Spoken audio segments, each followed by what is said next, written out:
जोरदार टाळ्यांच्या गजरात स्वागत करायचं आहे। माननीय नामदार राधाकृष्ण विखे पाटलांचा, माननीय नामदार राधाकृष्ण विखे पाटलांचा जोरात आवाज आला पाहिजे। माननीय नामदार राधाकृष्ण विखे पाटलांचा, डॉक्टर सुजयदादा विखे पाटलांचा सर्वांनी टाळ्यांच्या गजरात दादांचं स्वागत करायचं आहे। खऱ्या अर्थानं आमच्या कुटुंबावर आजचा दिवस म्हणजे स्वर्ण अक्षरात लिहावा जावा असा हा दिवस आहे। माझे वडील या मंचावर बसलेले आहेत। गेले कित्येक वर्ष ह्या भागावर, ह्या परिसरावर किंवा इथले स्थानिक जे रहिवासी आहेत या भागातले, यांच्यावर एक अडचण होती आणि ती अडचण दादांच्या माध्यमातून पूर्ण झाली। मी प्रास्ताविक करीत असताना आमचे लाडके नेते मंचावर उपस्थित माननीय खासदार डॉक्टर सुजयदादा विखे पाटील यांचं मी प्रथमतः या ठिकाणी आल्याबद्दल मी स्वागत करतो।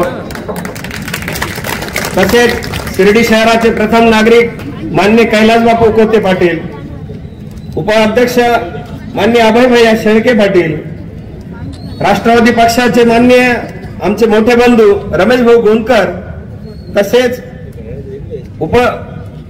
उपाध्यक्ष माननीय गोपीनाथ बापू गोंदकर आणि आमच्या आजी मानी उपाध्यक्ष माननीय निलेश दादा कोते आणि आमचे मोठे दुसरे बंधू गणपतांना आणि आजच्या सभेचे अध्यक्ष माननीय लतीफभाई शहा। या ठिकाणी बरेचसे मान्यवर आलेले आहेत। आताच विजयराव जगतापांचं आगमन झालं, बरेचसे नगरसेवक इथे उपस्थित आहे। सर्वांचं नाव घेणं, उल्लेख करणं वेळ लागेल आणि उशीर झालेला आहे जेवणाचा, 1 तास तसाही उशीर झालेला आहे। मी तुमचा वेळ घेणार नाही। दादा, या परिसरातल्या नागरिकांचं तुमच्यावर एवढं प्रेम आहे, तुम्ही येऊस्तोवर ते 1 तास जेवणाला थांबू शकतात, यातूनच त्यांचं ते प्रेम व्यक्त होतं। या निमित्तानं मी सांगू इच्छितो, शिर्डी शहराची 32,000 मतदार यादीची लोकसंख्या आहे आणि आमच्या परिसरातून जास्तीत जास्त मताधिक्य देण्याचं काम या निमित्ताने या प्रभागातील सर्व नगरसेवक मित्र आणि आम्ही सगळे पदाधिकारी करू। या निमित्ताने एवढाच एक विश्वास देतो आणि येत्या 20 तारखेला मतदान टाकीत असताना आम्ही पक्ष बघणार नाही, फक्त साहेबांचा चेहरा बघणार आणि मतदान टाकणार। आणि मी तुम्हाला आलेल्यांना सगळ्यांना सांगतो, मी ज्या वेळेस निवडून आलो त्यावेळेस माझ्या प्रभागात अक्षरशः टँकर चालायचे, टँकरचं पाणी असायचं आणि त्या टँकरच्या पाण्याच्या एकेका हंड्यावरून महिलांचे भांडण होत असायचे। मी अपक्ष म्हणून विरोधात निवडून आलो तरी सुद्धा दादांनी मला रसद पुरवली आणि माझ्या आंबेडकर नगरवासी असेल, नालावासी असेल, यांचा टँकर मुक्त करण्याचं काम या निमित्ताने शिर्डी नगरपालिकेच्या माध्यमातून करून दिलं। आणि असा एकमेव परिसर आहे, 2001 ला नगरपंचायत अस्तित्वात आली आणि 2016 त्या लोकांना पहिल्यांदा ड्रेनेज लाईन आणि नळानं पाणी दिलं गेलं। हे सुजयदादांची आणि नामदार साहेबांची कृपा त्या परिसरावर आहे। आणि म्हणून तुम्ही बघा, आंबेडकर नगरला जाणारा रस्ता 10 फुटाचा होता, साहेबांच्या माध्यमातून तो 18 मीटर झाला। घरकुलाचा सगळ्यात मोठा विषय, ह्या गोरगरीब जनतेला अर्धा गुंठा जागा म्हणजे किमान 20 लाख रुपये किमतीची जागा या निमित्ताने दादांनी मोफत देण्याचं काम या निमित्ताने केलेलं आहे। त्यावर घरकुल बांधण्यासाठी शासनाचं अनुदान आहे 2,65,000, तेही ते लागू करणार आहे, तेही देणार आहेत। म्हणजे गोरगरीब घराण्यातला माणूस चांगल्या घरात राहावा हे मोदींचे स्वप्न दादांच्या माध्यमातून आपल्याला या ठिकाणी पाहायला मिळतात। आणि इथल्या गोरगरीब जनतेला रोजगार मिळावा त्यासाठी दादांनी थीम पार्क साठी नव्याने उपक्रम सुरू केला आणि त्याचं तेजीचं काम या ठिकाणी सुरू आहे। दादा, आमच्या काही ठिकाणी अशी अवस्था होती वार्डामध्ये का छोटे छोटे रस्ते, छोटे छोटे ड्रेनेज मी तर सांगेल सर्वात जास्त निधी नगरपंचायतीने या 5 ते 6 वर्षात खर्च केला असेल तर तो 11 नंबर वार्डावर नगरपालिकेने खर्च केला आणि तो आपल्या माध्यमातून मिळाला ही मी तुम्हाला विनंती करतो. एवढं बोलत असताना मी शेवटच्या टप्प्यात जातो. तुम्हाला जेवायचंय, दादांचं पण तुम्हाला ऐकायचंय. दादा, आमची आजी तुमच्या शेजारी बसलेली आहे, वनकर सरांचे मिसेस. तुम्ही मागच्या 2 हप्त्यापूर्वी त्यांचं स्वागत केलं. त्यांनी 10 गुंठे जागा मंदिराची दान केली आणि म्हणून त्यांचं तुम्ही कौतुक केलं, सत्कार केला. त्यांच्या मिस्टरांना आम्ही सगळ्यांनी, गणपणांना आम्ही सगळे भाऊबंधांनी शब्द दिला होता का तुमची हयात असताना इथलं कॅम्पेनिंग ग्राउंडचं जे काही काम आहे ते आम्ही करून दाखवू. दादा, तुमच्या आशीर्वादानं बाबांच्या समाधीचे 15 ऑक्टोबर 2018 बाबांनी समाधी घेतली. आम्हाला पैसे भरायचं पत्र सुद्धा 15 ऑक्टोबर 2024 मिळालं. दादा, हा योगायोग नाही, साईबाबांचा आशीर्वाद आहे आमच्या कुटुंबावर. आणि आमच्या नानीच्या गोंडकर सरांच्या 1 वर्षाच्या आत, वर्ष श्राद्धाच्या आत तो GR आम्हाला मिळाला आणि या निमित्ताने या परिसराचा विकास होण्यासाठी आणखी मोठा एक मैलाचा दगड या निमित्ताने रावला गेला. आणि तुमचे आभार मानण्यासाठी आणि साहेबांना 1.25 लाख मताच्या धिक्क्याने निवडून देण्यासाठी मी एक छोटा कार्यकर्ता म्हणून, नामदार साहेबांचा म्हणून मी आज हे काम केलं आणि याचे आशीर्वाद साहेबांना मिळवत आणि साहेब राज्याचे उपमुख्यमंत्री होत आणि परत एकदा साहेब 1.5 लाखाच्या ते 1.25 लाखाच्या मताधिक्याने निवडून येऊ, एवढेच या ठिकाणी प्रस्ताविका करतो आणि थांबतो. शिर्डी येथील आमचे सहकारी माननीय रवी तात्या आणि मित्र परिवारांनी आयोजित केलेल्या या स्नेह मेळाव्याला उपस्थित असलेले, खरं तर यादी फार मोठी आहे, ती झेरॉक्स करून आपण देऊन टाकू सगळ्यांना. सर्व व्यासपीठावरील सर्व पक्षीय मान्यवर, आलेले सर्व आमच्या माता भगिनी, सर्व ग्रामस्थ, सर्व आलेले शिर्डी येथील ज्येष्ठ ग्रामस्थ, सन्माननीय पत्रकार आणि युवक मित्रांनो, सर्वात प्रथम आपण सर्वजण या कार्यक्रमासाठी आलात, आपले सगळ्यांचे मी मनापासून आभार व्यक्त करतो. फार वेळ मी बोलणार नाही.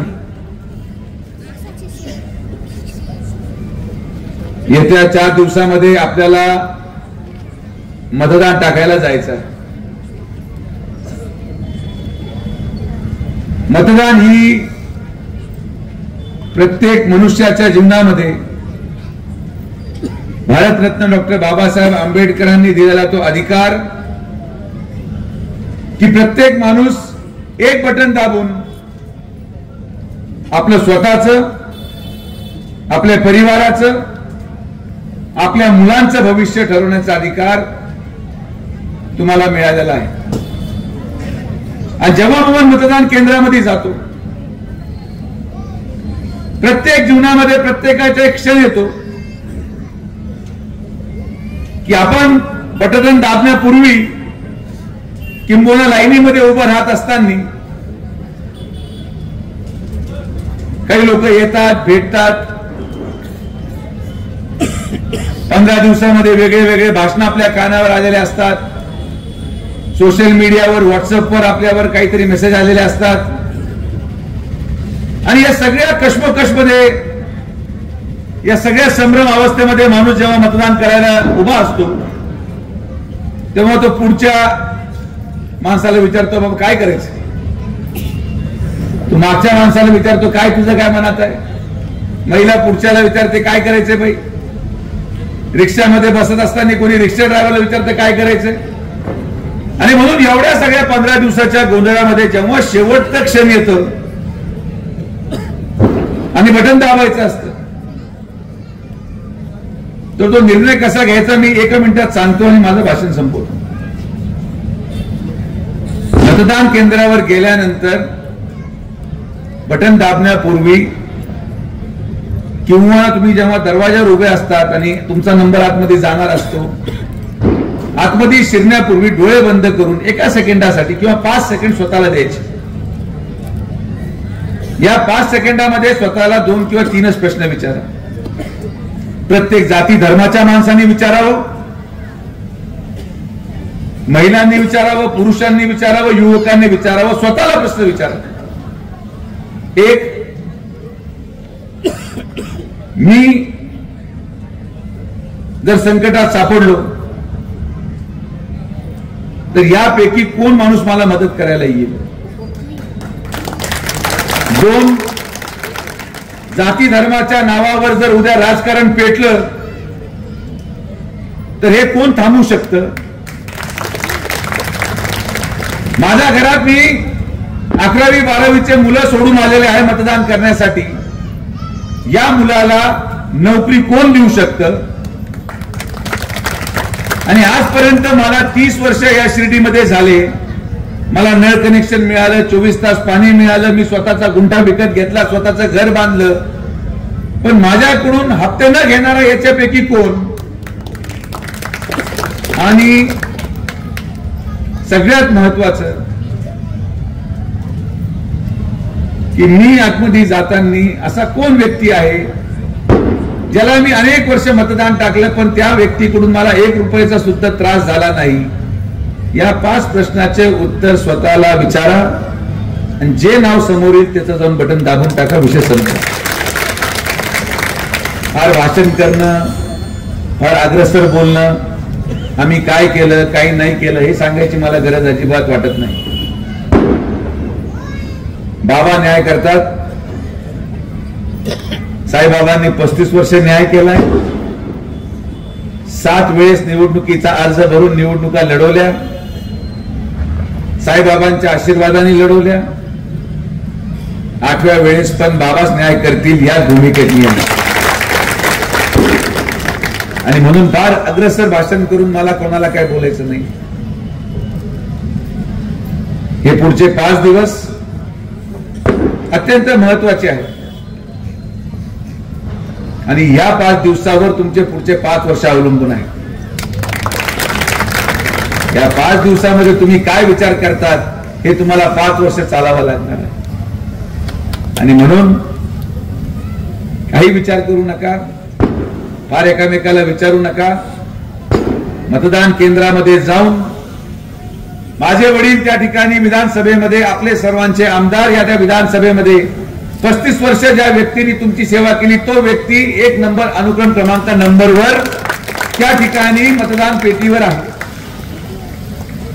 हिंदू असो, मुसलमान असो, मराठा असो, अल्पसंख्याक असो, आदिवासी असो, मागासवर्गीय असो, ज्याला जे आवडेल त्यांनी त्या 1 नंबर मध्ये पाहायचं. एकदा मतदान खोलीमध्ये गेल्यानंतर जे पहिलं बटन असेल, चिन्ह काय आहे, नाव काय आहे, फोटो काय आहे, काहीच पाहिजे नाही. फक्त पहिलं बटन दाबा. त्या पहिल्या बटन मध्ये दडलेलं आहे या शिर्डीच्या युवकांचं भविष्य. त्या पहिल्या बटन मध्ये दडलेला आहे सध्या समोरीच्या साईबाबांचा संदेश. त्या पहिल्या बटन मध्ये दबलेला आहे त्या ठिकाणी असलेल्या बेरोजगार आमच्या मुलींचं भविष्य. त्या 1 नंबर मध्ये दडलेलं आहे शिर्डीच्या लाडक्या बहिणींचं 1500 रुपयापासून ते 2100 रुपयाचा प्रवास. त्या पहिल्या बटन मध्ये दडलेला आहे सर्व धर्म समभावचा संदेश घेऊन केलेला विकास. त्या 1 नंबर मध्ये दडलेला आहे आपल्या परिवाराचं बटन. आणि म्हणून चूक करू नका, कधी केली पण नाहीये. खालीवर पाहायची गरज नाही. खालचे लोक सगळे बाद झालेले आहेत. ते तुमच्या काही कामाला नाहीत, ते कोणाच्याच कामाचे येऊ शकत नाहीत. कारण की जे उधारीवर प्रचार करू राहिले ते तुम्हाला काय देऊ शकतात हा विचार तुम्ही केला पाहिजे. ज्यांच्या प्रचाराच्या गाड्या चालू आहेत, यांचं फ्लेक्स बोर्ड, यांच्या मफलरी, यांच्या पॅम्पलेट, यांच्या गाडीचं डिझेल संगमनेर तालुक्यामधून येतं, हे तुम्हाला काही देऊ शकत नाही. आले फक्त हसा, नमस्कार घाला आणि आतमध्ये जाऊन 1 नंबर दाबा. हेच आपलं कार्य आहे, हेच आपलं भविष्य आहे. 5 दिवस आजपासून पुढं निस्वार्थ भावनेने. आणि आपण एक ऍप बनवलंय, जनसेवा युवा मंच ऍप. आपल्या घरातल्या मुलांच्या आणि मुलींच्या मोबाईल मध्ये डाउनलोड करा. नसेल तर तुम्हाला आमचे लोक देतील, जगन्नाथ देईल, जगू देईल, रवी तात्या देईल, नितीन देईल, गोपीनाथ बापू, कोणी पण देईल. जो तुम्हाला आवडेल त्याच्याकडून घेऊन टाका. तो ऍप तुमच्या बरोबर ना, जो कोणी आवडेल. सगळ्यांना सगळे आवडत नाहीत. आणि असं झालं की आणि एखादा व्यक्ती जर सगळ्यांनाच आवडला, समजा आपण बापू सारखं उदाहरण घेऊ, तर आपण काय म्हणू, जो आवडे सगळ्यांना तोच आवडे देवाला. त्यामुळे सगळ्यांना आवडणारा व्यक्ती पण बापू होऊन उपयोग नाही, नाहीतर मग दशकविधीला भाषण करावं लागतात की जो आवडे सगळ्यांना तो आवडे देवाला. त्यामुळे लिमिटेड लोक, हा व्यक्ती याला आवडतो, तो व्यक्ती त्याला आवडतो, हा व्यक्ती याला आवडतो. ज्याला कोणा आवडेल त्याच्याकडून आपल्या मोबाईल मध्ये जनसेवा ऍप डाउनलोड करा. मी तुम्हाला आज एक शब्द देतो, त्या ऍप मध्ये तुम्हाला काही तक्रार असेल, काही तक्रार, तुमची गटर तुंबली, तुमचा लाईट बंद पडला, तुमच्या घरी पाणी नाही आलं, तुमच्या मुलाला सांगा त्या सुजय विखेच्या ऍप मध्ये तक्रार टाक. माझा माणूस तुमच्याकडे 1 दिवसात पोहोचेल आणि 5व्या दिवशी तुमचं काम मार्गी लावून टाकेल. विषय संपला. फार जास्त अर्ज घेऊन आमची वाट पहा, याला बोलवा त्याला बोलवा, याचे पाय पडा त्याचे पाय पडा, काही गरज नाही. सरकार आपलंच येणार आहे. आमच्या लाडक्या बहिणी परत एकदा, आणि विरोधकांना पुढे गेला आमचे राष्ट्रपती, तुमचे बरोबर म्हणजे जुन्या काळातले तुमचे जेवढे मित्र आहेत त्यांना सांगा, आज अशी परिस्थिती होणार आहे शिर्डीमध्ये. जे लोक समोरच्या स्टेजवर बसलेत ना भाषण करत, मोटरसायकलवर जेव्हा ते त्यांच्या मंडळीला मतदानासाठी घेऊन जातील, त्यांना हे माहिती नाही, पण मला माहिती आहे की माझी लाडकी बहीण कमळच दाबणार, त्या बाबतीत कुठली शंका नाही. हे सरकार आपलं आहे, जनसामान्यांचं आहे, सर्व धर्मसमभावाचं आहे. आणि म्हणून मला आपल्या सगळ्यांना हात जोडून विनंती करायची की आज आपण सगळे जर एक परिवार म्हणून राहिलोय. आजपर्यंत या परिवारामध्ये कोणी आलं नाही आणि कोणी येऊ पण शकत नाही. जोपर्यंत इथं सुजय विखे उभा आहे तोपर्यंत कुठल्याही गरीबाच्या केसाला धक्का मी लागू देणार नाही, एवढं तुम्हाला जाहीर करायला सांगतो. बाकी आपण सगळेजण आलात, सगळ्यांचे मनापासून आभार. मला आपल्या सगळ्यांना एवढंच सांगायचंय, आपल्या मुलांचं भविष्य माझ्या हवाले करा. मी तुमचं मुलांचं भविष्य घडू शकतो हा शब्द साईबाबांना स्मरून देतो. आपण सर्वजण आल्याबद्दल परत एकदा सगळ्यांच्या मनापासून आभार. आणि ज्यांनी या कार्यक्रमाचं आयोजन केलं, आमचे तात्या आणि अजून कोण कोण आहे, गणपत अण्णा, म्हणजे गोंदकरांच्या वतीने या कार्यक्रमाचं आयोजन झालं. गावाच्या वतीने सगळेच लोक आहेत. मला आनंद आहे की आता आमचे कार्यकर्ते देखील खर्च करायला लागले. हे त्याचं नियोजन आहे, खर्च त्याचा आहे. असेच आम्हाला 4-5 लोक प्रत्येक वॉर्डमध्ये भेटले तर आमचा पण खर्च हळूहळू कमी होतो. असा पण अनुभव जीवनामध्ये येतो. मी आज इतकं भरून आलोय की शिर्डीमध्ये कोणीतरी माझ्यासाठी जेवण, म्हणजे माझ्या कार्यक्रमासाठी स्वखर्चाने जेवण ठेवलं. हा दिवस मला पाहायला मिळाला, मी स्वतःला भाग्यशाली समजतो. तर मला अपेक्षा आहे 1, 2, 3, 35 वर्षामध्ये एकदा तरी हा आनंद आबा तुमच्याकडून मिळावा. तुम्ही एकदा फक्त ठेवून पहा, सगळी शिर्डी पूर्णपणे तुमच्या पाठीमागे उभी राहील. घरात येऊन ठेवलं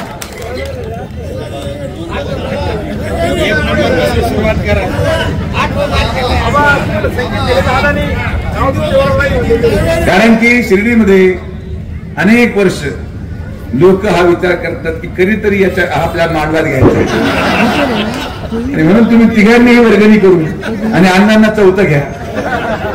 तुम्ही जेव्हा एकत्रितपणे जेवण ठेवाल तेव्हा मी तुम्हाला शब्द देतो, आपले सोडा, विरोधक सुद्धा जेवायला येतील. ही तुमची सगळ्यांची कला आहे आणि म्हणून तुम्ही हे कराल अशी अपेक्षा मी ठेवतो.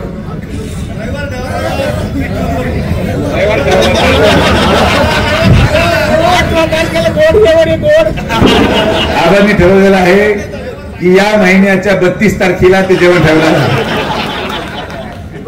आणि आपल्या सगळ्यांचा आशीर्वाद किती ताकदवर आहे. बाबांमध्ये पहा किती मोठा चमत्कार. बाबांना जेव्हा वाटलं की विखे पाटील परिवारावर लोक आरोप करतायत, विखे पाटील परिवारावर लोक संकटात आणतायत, तर आपोआप प्रश्न मार्गी लागत जातात आणि अवघ्या निवडणुकीच्या 5 दिवसापूर्वी काल बाबांच्या आशीर्वादाने ज्या फूल आणि हार बंद करण्याचा आरोप आमच्यावर त्या ठिकाणी केले गेले, बाबांच्या गुरुवारच्या वारच्या दिवशी फूल हार चालू करण्याचा निर्णय देखील झाला.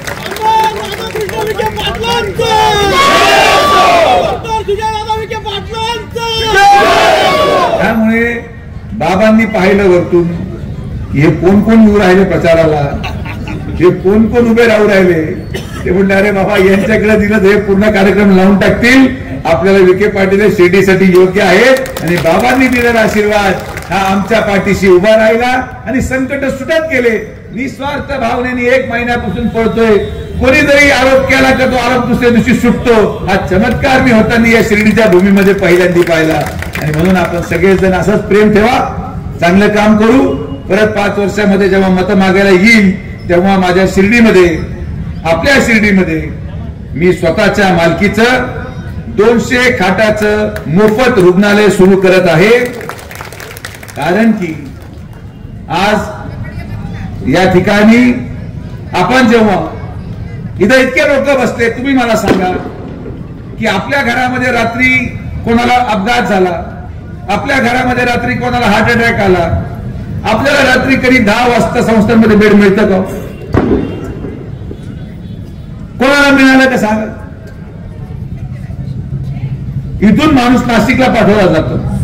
यासाठी नाही की संस्थांचं हॉस्पिटल चांगलं नाही, ते चांगलं आहे, पण तिथं ऍडमिट होणारे बेड आणि पेशंट हे महाराष्ट्रातून येतात. शिर्डीच्या लोकांनी कुठं जायचं तर तुमचा मुलगा तुमच्यासाठी उभा आहे. माझ्या दवाखान्यामध्ये सगळ्या खाटा फक्त राहता तालुका आणि शिर्डीच्याच लोकांसाठी राहणार हा शब्द मी तुम्हाला त्या ठिकाणी देतो. आणि एकदा दवाखाना झाला की जो कोणी असा ढिल्ला पडलेला असेल त्याला सगळ्यांना नटबोल्ट चांगले आवून परत घरी पाठवेल. त्यामुळे काळजी करायचं कारण नाही. म्हणून जसं गाडी एकदा सर्व्हिसिंगला आली, हळूहळू एकेकाची तपासणी पण सुरू होईल. सुरुवात तिथून करू आणि मग असं सरकत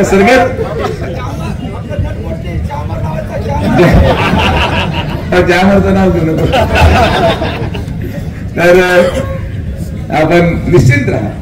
आपण नवे नवे उद्योग आणतो. MIDC मध्ये हॉस्पिटल बांधलं, हॉस्पिटल नंतर हॉटेल मॅनेजमेंट इन्स्टिट्यूट म्हणजे एक अशी संस्था जी आपल्या मुलांना 5 स्टार हॉटेलमध्ये वेगळ्या वेगळ्या पदांवर कार्यरत करण्यासाठी 4 वर्ष ट्रेनिंग देण्यासाठी आपण संस्था उभारू, ज्याने की आपला मुलगा कुठल्याही देशामधल्या हॉटेलमध्ये जाऊन मॅनेजरचं काम करू शकतो. ही संस्था पण आपण शिर्डीमध्ये उभारणार.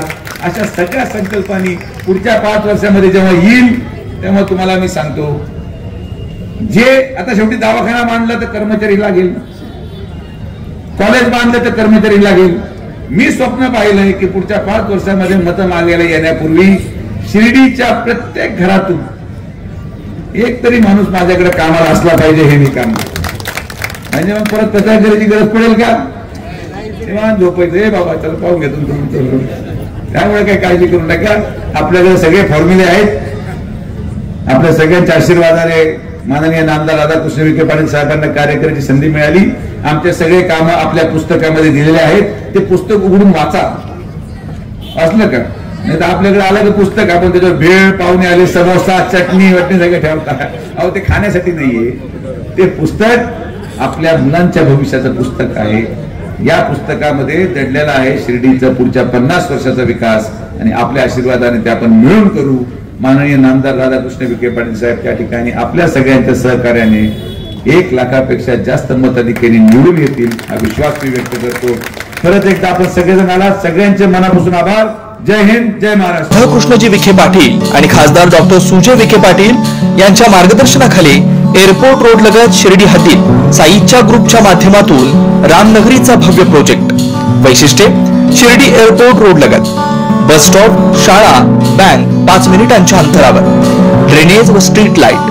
प्लॉटमध्ये प्रशस्त श्री राम मंदिर, साई समाधी मंदिरापासून 10 मिनिटांच्या अंतरावर. MSAB पोल कनेक्शन, 20 फुटी अंतर्गत रस्ता व दोन्ही कडेने सुशोभित झाडे. रहिवाशांसाठी अनुकूल. शिर्डी नांदुर्गी शिवरस्ता लगत साई परिक्रमा मार्गालगत प्लॉट लगत 18 मीटर प्रस्तावित रस्ता. तर त्वरा करा, आजच आपला प्लॉट बुक करा.